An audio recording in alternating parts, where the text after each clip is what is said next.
Saudara, selamat pagi.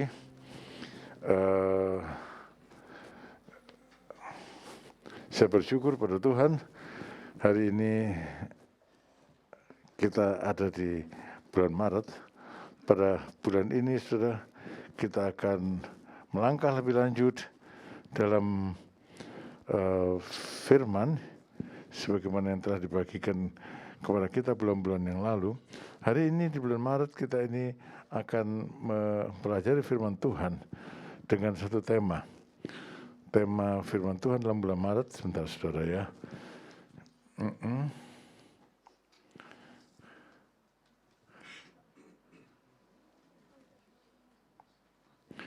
Kita pada bulan ini akan belajar teguh di dalam Kristus. Pada minggu pertama ini kita akan belajar tentang hikmat dalam kesesakan. Minggu berikutnya menang atas ujian. Minggu ketiga diproses menjadi lebih sabar.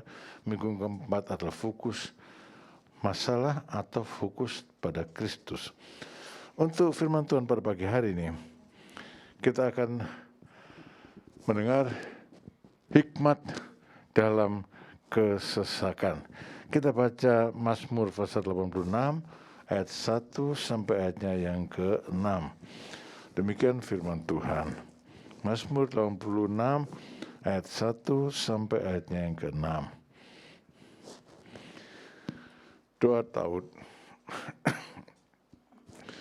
Sendengkanlah telingamu ya Tuhan, jawablah aku, sebab sengsara dan miskin aku. Peliharalah nyawaku, sebab aku orang yang kau kasihi. Selamatkanlah hambamu yang percaya kepadamu. Engkau adalah Allahku, kasihani aku ya Tuhan. Sebab kepadamulah aku berseru sepanjang hari. Buatlah jiwa hambamu bersuka cita, sebab kepadamulah ya Tuhan ku angkat jiwaku. Sebab engkau ya Tuhan baik dan suka mengampuni, dan berlimpah kasih setia bagi semua orang yang berseru kepadamu. Pasanglah telinga kepada doaku ya Tuhan, dan perhatikanlah suara permohonanku. Slide berikutnya, saudara-saudara. Ya, slide berikutnya. Hari-hari ini kita sedang berada pada masa-masa yang sulit. Kata kesesakan, kita berada, manusia berada dalam kesesakan yang hebat. Memiliki konotasi pikiran kita kalau bicara soal kesesakan itu adalah pada, sebentar, slide-nya masih belum perhatikan, pada kesukaran, kekurangan dan sejenisnya. Situasi ini tidak disukai manusia tapi pasti dialami. Pada masa sulit yang paling diperlukan adalah hikmat Tuhan yang akan menuntun kepada jalan keluar. Bagaimana kita mendapatkan hikmatnya? Hikmat dalam kesesakan. Saudara-saudara, kita ini, yang matikan slide-nya nggak apa-apa. Kita ini hidup di masa-masa yang sulit. Kita bukan cuma khawatir pada kesulitan. Kita sedang berada di tengah kesulitan. Saya rasa pada waktu saya mempersiapkan, membaca, merenungkan firman ini, saya kepikiran saudara satu persatu. Dan saudara, maaf ya, saya mendapati hampir semua kita ini sedang menghadapi kesulitan, kesesakan. Beberapa dari kita bahkan sudah kehilangan jalan keluar. Ya, sudah kehilangan jalan keluar. Di tengah kesulitan, saya tahu pasti saudara mengambil keputusan-keputusan berdasarkan hikmat. Tapi kenyataannya, dengan hikmat yang kita miliki, kita mendapati keputusan-keputusan kita sia-sia. Bahkan menjerumuskan kita, beberapa orang terjerumus lebih dalam lagi, menghadapi kesukaran yang sangat besar. Di sini kita bisa senyum-senyum. Ya, kalau saya tanya dengan semangat, saudara apa kabar? Luar biasa kan gitu ya. Ya, saudara apa kabar gitu ya. Saya minta jawabnya luar biasa. Meskipun luar biasanya mungkin luar biasa susah. Ya, meskipun mungkin keadaannya begitu. Lari ke sana, lari ke sini, sudah berpikir, sudah pakai hikmat kita tidak mendapat jalan keluar. Itu sebabnya kita sekarang ini seperti yang ada ini. Ya, puji Tuhan, masih bersama dengan Tuhan. Ya, saudara-saudara, mari kita ambil keputusan, rubah hikmatnya. Ada dua hikmat, hikmat dunia dan hikmat Tuhan. Sekarang rubah, coba saudara pikir, selama ini saudara ambil pikiran dengan hikmat manusia, hikmat dunia, atau dengan hikmat Tuhan. Hari ini saya mau mengajak saudara, mari ambil keputusan berdasarkan hikmat Tuhan. Saudara, bagaimana kita bisa mengambil keputusan dalam hikmat Tuhan? Ya rubah. Satu, rubah percaya saudara. Percaya kepada Tuhan. Peliharalah nyawaku, sebab aku orang yang kau kasihi. Selamatkanlah hambamu yang percaya kepadamu. Selamatkanlah hambamu yang percaya kepadamu. Saudara, semua orang itu hidup karena dia percaya. Ya. Cuma yang perlu difikirkan, percayanya kepada siapa? Iya toh. Saudara, kalau orang tidak bisa percaya, susah buat dia hidup di dunia ini. Orang bilang, saya pakai logika, omong kosong. Nomor satu percaya, baru logikanya jalan. Ya. Dan tanpa kepercayaan, saudara tidak bisa apa-apa. Ayo, saudara bisnis. Tanpa kepercayaan bisa bisnis enggak? Ya, pemasok, itu John minta barang segini. Nanti dia bisa bayar enggak? Karena dia percaya, kita membuktikan bahwa kita bisa dipercaya, maka ada pemasok yang mau memberikan barang. Saya sudah jual barang, pembeli, kalau dia nggak percaya, dibeli nggak barangnya? Nggak dibeli. Saya makan di rumah makan, percaya. Saya makan soto ayam, percaya. Percayanya, saya kan gak mikir, ini bukan ayam tiren gitu. Enggak toh? Enggak. Karena percaya, kata orang enak, karena percaya, maka saya coba. Memang di antara percaya dan tidak percaya ada satu namanya ragu-ragu. Kalau ragu-ragunya arahnya lebih ke arah tidak percaya, maka kita tidak melangkah. Tapi kalau ragu-ragu kita ke arah percaya, maka kita melangkah. Ya, apa saja yang kita lakukan di dalam dunia ini berdasarkan satu, percaya. Percaya. Saudara ke dokter dikasih tablet panas ya, iya, diracikkan obat, kapsulin, ini diminum ya, diminum toh. Kok tahu kalau nggak dikasih racun? Karena percaya. Karena percaya. Nah, dalam kesesakan, orang mengambil keputusan juga karena percaya.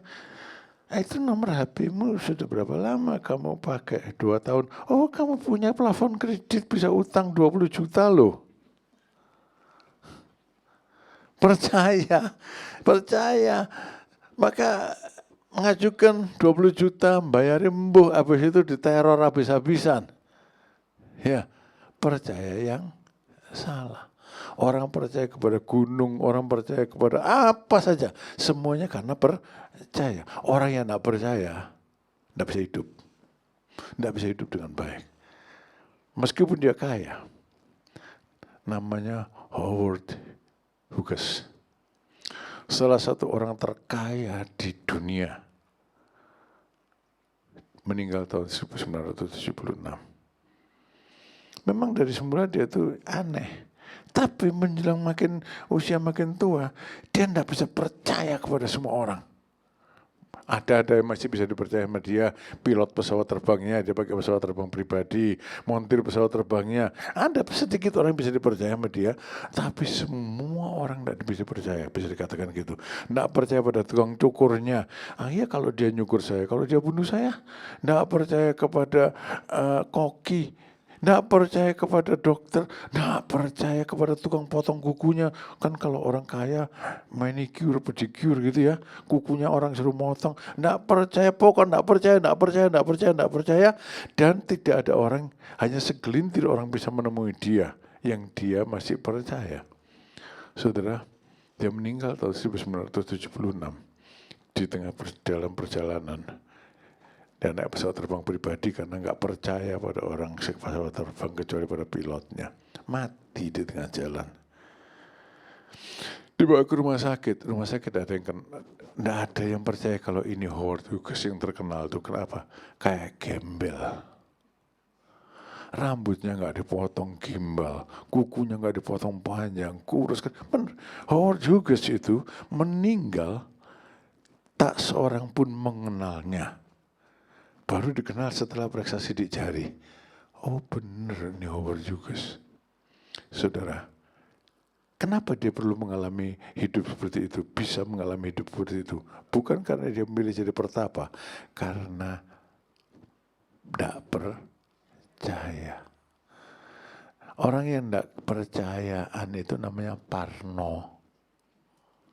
Ya, sedikit-sedikit bolehlah kita parno mikir ya. Tapi nek keterlaluan parnonya bunuh diri, saudara. Ya, jangan parno. Tapi sekarang dalam kesesakan ini ingat, itu tadi hikmat dunia. Pindah kepada hikmat Tuhan. Percayanya kepada Tuhan. Iya. Percayanya kepada Tuhan. Ayo saudara percaya kepada siapa? Orang yang saudara percayai, saudara turuti. Kalau Tuhan kita percaya, maka Tuhan kita taati. Slide. Dalam segala kondisi yang terjadi dalam kehidupan, yakinlah bahwa ada Tuhan yang mengontrol semua. Tuhan yang memiliki skenario hidup setiap manusia, baik dalam suka maupun duka, keadaan baik maupun kondisi sulit.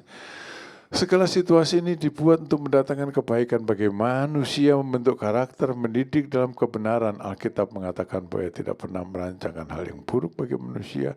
Inilah yang harus dipercaya oleh setiap orang yang sedang dalam kesesakan. Ya, matikan slide-nya. Jadi saudara, percaya kepada Tuhan, apa yang saudara percayai? Ya, kita diselamatkan. Nomor satu di dalam Tuhan Yesus Kristus. Untuk menjalani hidup sebagai orang yang diselamatkan ini, percaya kepada Tuhan itu merubah sikap hidup kita terhadap dunia, terhadap kekayaan maupun terhadap kemiskinan, terhadap kesehatan maupun terhadap kesakitan. Baik yang dikata manusia baik atau buruk yang dikatakan manusia itu buruk. Kalau percaya kepada Tuhan, kita tahu Tuhan hanya memberikan yang baik. Agar apa? Agar kita hidup selama-lamanya dalam kelimpahan. Manusia hanya memandang yang ada di depan, tapi Tuhan memandang jauh ke depan. Manusia hanya memandang yang sekarang ini. Yang milik kita ini sekarang ini. Ini jam biru sih. Jam 9 kurang seperempat. Jam 9 kurang 10 itu bukan milik saudara. Belum menjadi milik saudara. Tapi Tuhan ada di situ. Harusnya saya pakai masker, tapi kalau pakai masker suaranya gerebek-gerebek. Jadi saudara, saya ulangi lagi. Percaya. Tuhan hanya mengizinkan yang mendatangkan kebaikan bagi kita. Saya bangkrut sekarang ini. Tidak apa-apa. Kamu percaya pada Tuhan Yesus? Iya.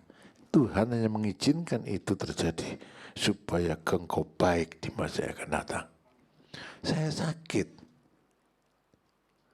Itu baik. Tuhan menginginkan melihat di masa yang akan datang, saya jadinya bagaimana seharusnya.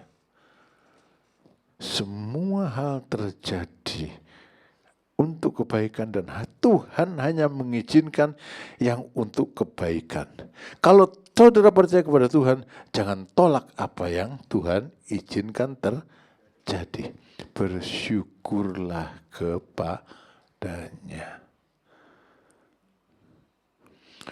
Itu perlu kesungguhan hati, saudara. Iman yang perlu dibangkitkan setiap hari. Iman yang perlu dibangkitkan setiap hari. Saudara, saya ini 2 tahun yang lalu setelah sembuh dari COVID. COVID itu 2 tahun, 3 tahun yang lalu ya. Tua lah, lupa saya. Ginjal saya itu rusak, saudara. Rusak. Tinggal 24%. Baik. Supaya apa? Supaya saya tidak rakus. Kalau lihat orang makan enak, apa saya tidak kepingin? Tapi itu baik. Belajar mengendalikan diri. Belajar mengendalikan diri. Dan setiap kali saya lihat, pengendalian diri saya bulan lalu jelek. Natal, tahun baru Imlek. Saya periksa, keadaan saya kayak belum diobati. Tapi dalam waktu sebulan saya sudah kembali kepada keadaan sebelumnya. Maksudnya apa? Mengendalikan diri. Itu baik karena buah roh adalah pengendalian diri. Saudara paham maksud saya? Apapun yang terjadi, percaya pada Tuhan. Ya share ya. Tabungan ditilep orang sampai habis, percaya pada Tuhan. Percaya pada Tuhan. Pindahkan percaya saudara dari pinjol, ojol, enggak ya, kalau ojol perlu kita. Apalagi pindahkanlah dari situ kepada Tuhan. Ingat, kalau saudara tidak ada yang dimakan, manusia hidup bukan dari roti saja, tapi dari firman yang diucapkan Allah. Pegang itu baik-baik. Percaya. Tuhan mengatur. Jalan hidupmu diatur oleh Tuhan. Saya sudah kadung menempuh jalan salah. Tidak ada yang tidak bisa diperbaiki kalau percaya pada Tuhan. Saya nggak nanya, saudara percaya? Nanti kayak anak sekolah minggu. Soalnya kalau saudara jawabnya kurang keras, saya tanya lagi tuh. Sampai saudara teriak, percaya! Gitu ya. Sudahlah, saya nggak mau sandiwara gitu. Ya, pokoknya ingat. Percayanya dialihkan dari manusia kepada Tuhan. Nah, dalam kesukaran, kalau saudara percaya kepada Tuhan, percayanya benar-benar, saudara bisa bilang gini, aku mengenal Dia yang aku percayai. Dan Dia sanggup memeliharakan apa yang telah dipercayakannya padaku. Apa yang telah dipercayakan Tuhan kepada kita? Macam-macam, tapi yang pasti yang Tuhan percayakan kepada kita sama semua. Apa? Hidup. Allah mampu. Allah yang aku percayai. Allah yang kau percayai. Aku mengenal yang kau percayai. Kau pun harus mengenal yang kau percayai. Namanya Tuhan Yesus Kristus. Dan Dia mampu memeliharakan apa yang telah dipercayakannya kepadaku. Memeliharakan hidupku. Dia mampu memeliharakannya apa yang dipercayakannya kepadamu, hidupmu. Ya, rubah percayanya ya. Hikmat Tuhan adalah percaya kepada Tuhan. Jangan percaya kepada bank, jangan percaya kepada siapapun. Tapi jangan parno. Ya, orang Kristen tidak parno. Ya, percaya. Kedua, Saudara, berseru kepada Tuhan. Engkau adalah Allahku, kasihanilah aku ya Tuhan, sebab kepadamu-lah aku berseru sepanjang hari. Kepadamu-lah aku berseru sepanjang hari. Orang berseru kepada yang dipercayainya. Saudara percaya kepada pinjol, saudara berseru kepada pinjol.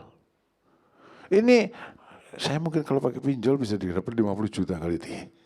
Soalnya nomor saya sudah dipakai 20 tahun. Ya, tapi habis itu kan bunuh diri, saudara. Berseru kepada yang kau percayai. Kenapa saya bilang pinjol?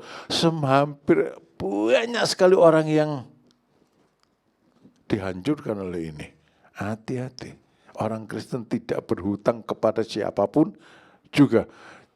Dia tidak berhutang. Berseru kepada yang kau percayai. Kalau kita percaya, matikan. Kalau kita percaya kepada Tuhan, berserunya kepada berserunya kepada Tuhan, bukan kepada yang lain. Saudara, kapan? Sepanjang hari. Saya tidak tahu bagaimana Daud berseru kepada Tuhan, karena tidak diceritakan bagaimana Daud berseru kepada Tuhan. Tapi slide kitab Mazmur menceritakan bahwa ketika Daud mengalami kesesakan, ia berseru kepada Tuhan. Daud memilih alamat yang tepat. Siapa? Tuhan yang dia percayai. Sebagai seorang raja, tentu Daud banyak mengalami masalah kenegaraan, serangan musuh, pengkhianatan, dan berbagai macam kondisi lainnya. Raja dan orang biasa kesulitannya podo. Malah kalau orang biasa makan di mana saja dia langsung dimakan. Kalau raja perlu ada yang ngicipi dulu. Daud berseru kepada Tuhan setiap kali ia ada dalam kesesakan, menjerit dan menangis, menumpahkan segala ketakutan dan kekhawatiran yang menghinggapi dirinya. Daud tahu bahwa jika ia berseru kepada Tuhan, maka Tuhan akan mendengarkan. Ya sudah. Matikan. Orang saudara mungkin pikir, itu kan Daud raja, kesulitannya apa sih, raja kan enak. Ya, raja itu sama ndak enaknya dengan rakyatnya. Kenapa? Raja itu selalu penuh kecurigaan, ketakutan dikudeta, ketakutan dibunuh, dan seterusnya. Maka kalau tadi saya katakan, pernah dengar Firaun ada juru minuman, ada juru roti. Maksudnya apa? Sebelum roti dikasih ke Firaun, dicokot disik sama juru rotinya. Enggak mati ya, sini buat saya katanya. Dicicipi dulu sama juru minumannya. Dia sehat, sini buat saya, makan sisa. Ya karena saya pernah menyambut Wapres di Cirebon. Ya, saya tuh enggak tahu, mesti ada tukang icipnya. Pusing saya cari tukang icip. Serahkan aja ke komandan dah. Cari tukang icip dari mana saya nggak tahu. Kenapa? Takut diracun. Saudara kan nggak pakai tukang icip toh. Saudara kan makannya lebih simpel. Orang rakyat biasa tuh lebih, terima kasih Priscila. Nah, jadi ulangi lagi. Jadi saya ingin bilang Daud itu raja, khawatir apa? Oh banyak saudara, dia lama orang hidup di dunia, dia mengalami kesukaran dan sikap yang hikmat dari Tuhan, berseru kepada Tuhan. Sebab apa? Tuhan yang kau percayai. Gimana sih kita berseru kepada Tuhan? Daud bilang sepanjang hari. Bisa? Ya bisa. Sebenarnya bagaimana berseru kepada Tuhan? Di Alkitab contohnya Bartimius. Bartimius itu berseru kepada Tuhan kan gini, Yesus anak Daud kasihanilah saya, Yesus anak Daud kasihanilah saya. Gitu. Ya, kalau berseru kepada Tuhan kan gitu. Nggak pakai upacara dulu. Banyak orang Kristen bikin doa itu ruwet, mesti pakai upacara dulu. Upacara, oh Tuhan, Engkau aku percayai di dalam nama Anak-Mu Yesus Kristus Juru Selamatku. Aku tahu bahwa Engkau tak pernah mengingkari janji-Mu dan bla bla bla bla bla bla bla bla bla bla bla bla. Ujung-ujungnya saya butuh ini loh Tuhan, gitu ya. Saudara-saudara, bukan itu salah, tapi dalam keadaan terdesak, berserulah kepada Tuhan, Yesus anak Daud tolonglah aku. Tuhan tolonglah saya. Tuhan tolong, Tuhan tolong. Saudara, saya bilang, saya dulu muda, sekarang saya tua. Saya mulai belajar untuk berseru kepada Tuhan di usia 15 tahun. Tuhan tolong, Tuhan tolong. Tuhan tolong sambil nyetir, Tuhan tolong sambil naik motor, Tuhan tolong sambil periksa pasien, Tuhan tolong. Kita bisa berseru dengan suara keras, tapi kalau di kota jangan nanti dikira saudara sedang dalam hatimu berteriaklah kepada Tuhan. Tuhan tolong, Tuhan tolong, Tuhan tolong. Sepanjang hari. Sepanjang hari. Dan belum pernah Tuhan mengecewakan saya. Belum pernah Tuhan mengecewakan saya. Yang terakhir itu waktu COVID, tahun 2020. Orang pada mati karena COVID. Tuhan tolong, Tuhan tolong. Tuhan tolong, saya diisolasi sendiri di kamar. Tuhan tolong, cuma saya nggak tahu makanan saya ditaruh di muka pintu kamar atau saya boleh ke dapur, lupa saya. Tuhan tolong, Tuhan tolong. Satu hari saya tanya sama Tuhan, Tuhan saya mati enggak? Enggak, kata Tuhan gitu. Simple, saudara. Simple. Simple. Enggak bisa bilang Tuhan tolong. Kan enggak perlu pintar ngomong toh? Enggak perlu pintar ngomong toh? Sakit Tuhan, sakit Tuhan, sakit. Aduh Tuhan sakit. Ya gak apa-apa, maksud Tuhan ngamuk, anak-anak bilang sakit. Sambat pada Tuhan. Oke-oke aja. Tapi jangan ngomeli Tuhan ya. Ya. Tuhan bukan untuk diomel-omeli. Berseru kepada Tuhan. Di Siloam 45 hari. Siang malam berseru kepada Tuhan, Tuhan tolong, Tuhan tolong, Tuhan tolong. Ini seru doa kehabisan kata-kata. Tapi kalau berseru kepada Tuhan, Tuhan tolong, Tuhan mendengar, Tuhan tahu. Kenapa saya sambat kepadanya. Daud berseru kepada Tuhan, Tuhan tolong, karena apa? Satu-satunya dia percaya adalah Tuhan, satu-satunya penolong adalah Tuhan. Sekarang apa masalah saudara? Bisa nggak teriak Tuhan tolong? Mulai hari ini, saudara dalam masalah apapun, berserulah kepada yang kau percaya yaitu Tuhan Yesus Kristus. Teriak kepadanya, Tuhan tolong, Tuhan tolong, Tuhan ampuni saya, Tuhan tolong. Sederhana saudara, Tuhan itu tidak jauh dari kita. Ya. Dari orang yang percaya kepadanya. Tapi hati-hati. Jangan ngomeli Tuhan. Tuhan bukan untuk diomel-omeli. Ya, Tuhan bukan untuk diomel-omeli. Kita ada dalam keadaan kita sekarang karena kita dulu mengambil keputusan dengan hikmat manusia. Lalu kita menghadapi jalan buntu. Sekarang robah pakai hikmat Tuhan. Percayanya dialihkan kepada Tuhan. Hanya Yesus, hanya Yesus, hanya Yesus, hanya Yesus, ya. Apa tulisannya? Ya wis, teruskan dirilah. Saya tahu hanya Yesus yang kupercayai. Tuhan tolong. Lanjut. Yang ketiga, berdoa dan memohon kepada Tuhan.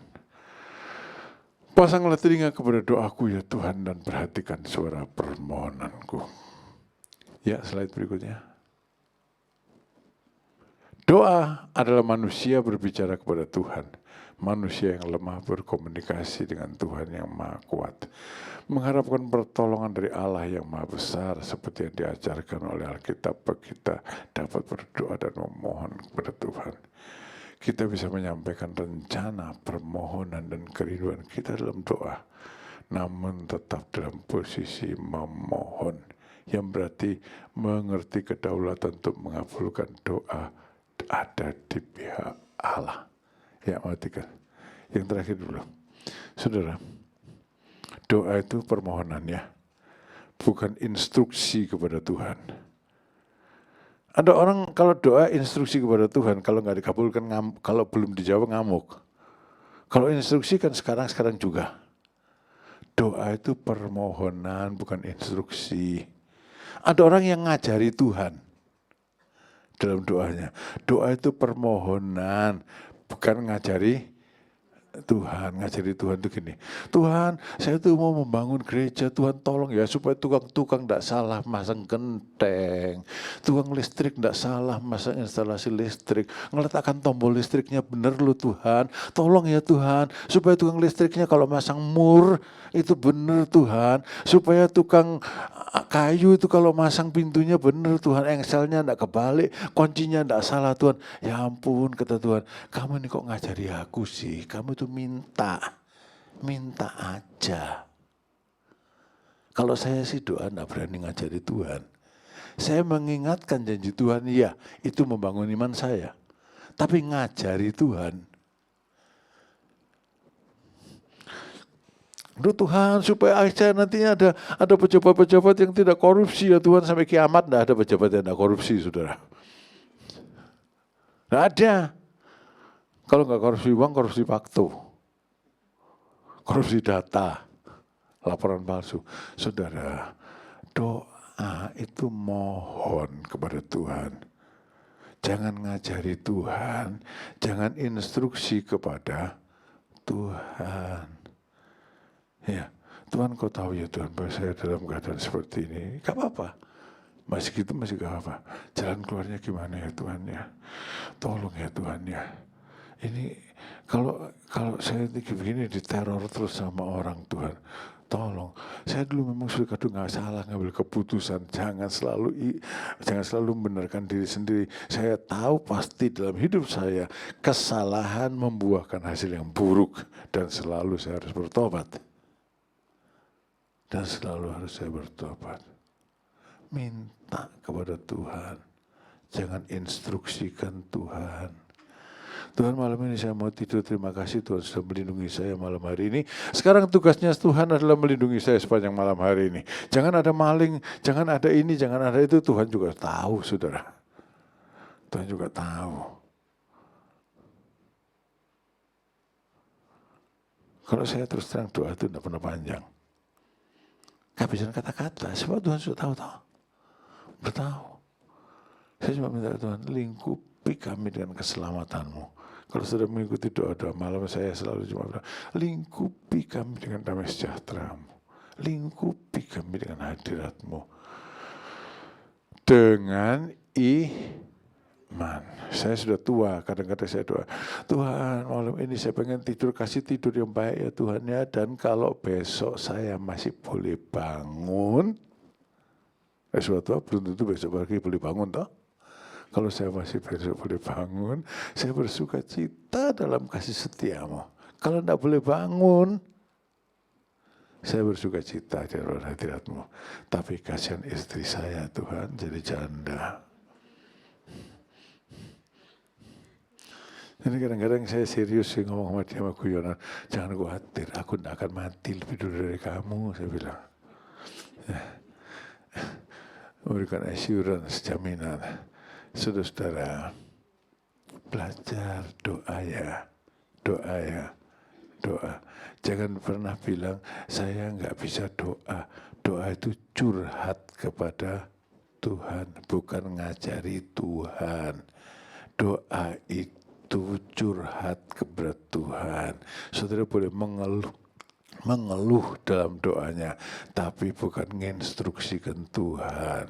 Doa itu saudara perlu mengungkapkan kebutuhan saudara kepada Tuhan, tapi bukan menginstruksikan Tuhan. Saudara, saya kadang-kadang mikir, saya ini kaya enggak? Saya ini miskin enggak. Jadi berikanlah kami makanan kami secukupnya setiap hari. Itu cukup. Dalam kesesakan, lari kepada Yesus. Itu hikmat dari Allah. Dalam kesesakan percaya kepada Tuhan itu hikmat Allah. Dalam kesesakan berseru kepada Tuhan itu hikmat Allah. Dalam kesesakan berdoa kepada Tuhan itu hikmat Allah. Kalau saudara mau melakukannya, satu, hari ini juga saudara akan mengalami damai sejahteranya. Dua, saudara akan mengalami bahwa Tuhan menjamin engkau tak akan dihancurkan oleh situasi ini. Yang ketiga Tuhan bilang, ada waktunya aku akan memulihkan engkau. Setelah imanmu seperti emas yang teruji dengan api. Saudara paham? Paham? Ngerti nggak? Ngerti? Ya. Kalau nggak jawab manggut aja gitu ya. Firman itu tertabur di pinggir jalan, orang nggak ngerti dan nggak berbuah. Kalau firman itu ditaburkan di tanah yang baik, orang mengerti artinya, lalu berbuah. Tuhan berkata saudara, mari kita masuk dalam perjamuan kudus. Saya undang saudara yang melayani perjamuan kudus untuk maju ke depan.